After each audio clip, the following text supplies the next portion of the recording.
A natureza não está acima do homem, nem o homem serve ou deve adorar a criação. Amém? Gênesis 1, 26, 27. E disse Deus: façamos o homem à nossa imagem, conforme a nossa semelhança, e domine sobre os peixes do mar, e sobre as aves dos céus, e sobre o gado, e sobre toda a terra, e sobre todo réptil que se move sobre a terra. E criou Deus o homem à sua imagem, a imagem de Deus o criou. Homem e mulher os criou.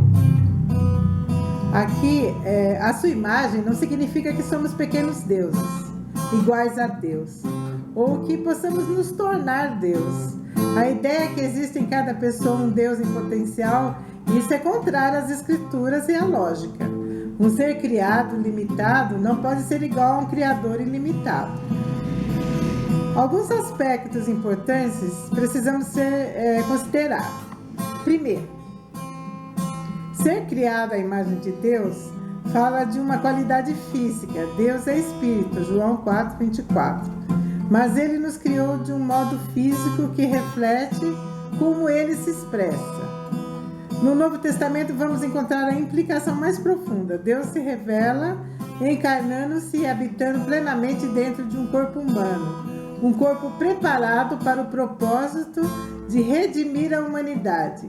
Este é Jesus Cristo, João 14, 9, Colossenses 2, 9 e Hebreus 10, 5. A obra consumada de Jesus Cristo está em paralelo com Gênesis, quando Cristo recebe o título de último Adão e o homem celestial, em 1 Coríntios 15, 45, 49.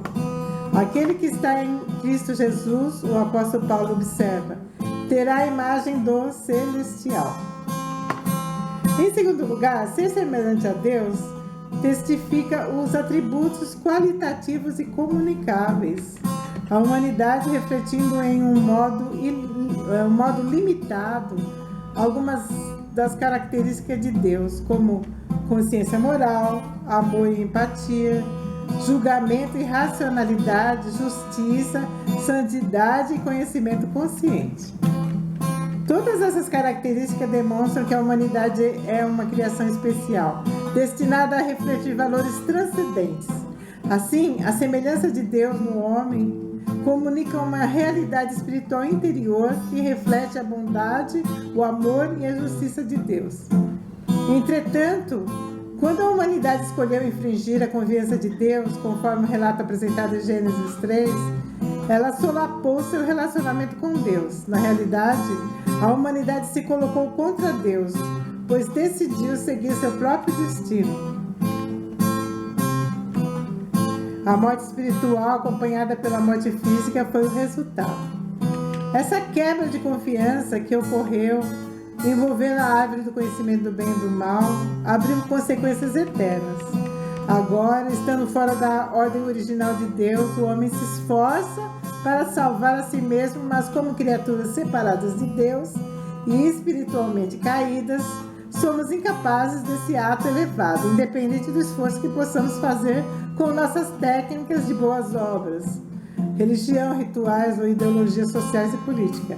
A restauração permanece fora de nosso alcance e nossa única esperança está na misericórdia de Deus, na obra consumada de Jesus Cristo, sua morte, sepultamento e ressurreição. Cristo é apresentado como uma imagem do Deus invisível, lá em Colossenses 1,15, e devemos agora nos conformar a essa imagem, Romanos 8, 29.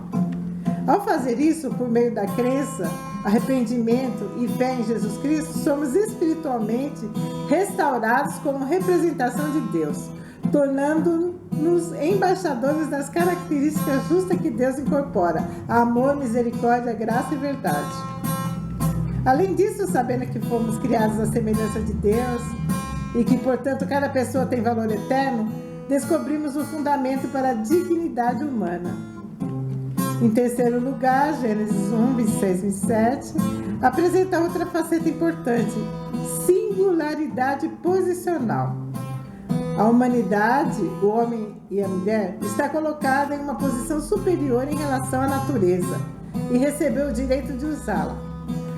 Como Deus está acima da sua obra criada, a humanidade também reflete senhorio e autoridade em relação ao domínio terreal.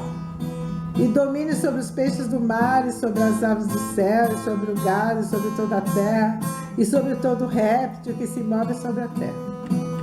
Contrariamente ao que pensam alguns do movimento verde, a superioridade posicional da humanidade não é uma licença para destruir irracionalmente o mundo natural, pois como a natureza exibe a glória de Deus, nós também reconhecemos o valor intrínseco das obras das mãos de Deus. Mas essa posição superior solidifica a nossa posição como imagem de Deus sobre a terra, falando do fato que a humanidade é o foco central da ação criativa de Deus. Portanto, a humanidade tem valor superior e além do mundo natural. Não somos animais nem acidentes biológicos ou ecológicos. Não estamos qualitativamente equiparados com o meio ambiente. Tampouco temos menos valor que o mundo natural. Quando o valor intrínseco e centrado em Deus da vida humana não é mais reconhecido, a desumanidade ganha ímpeto.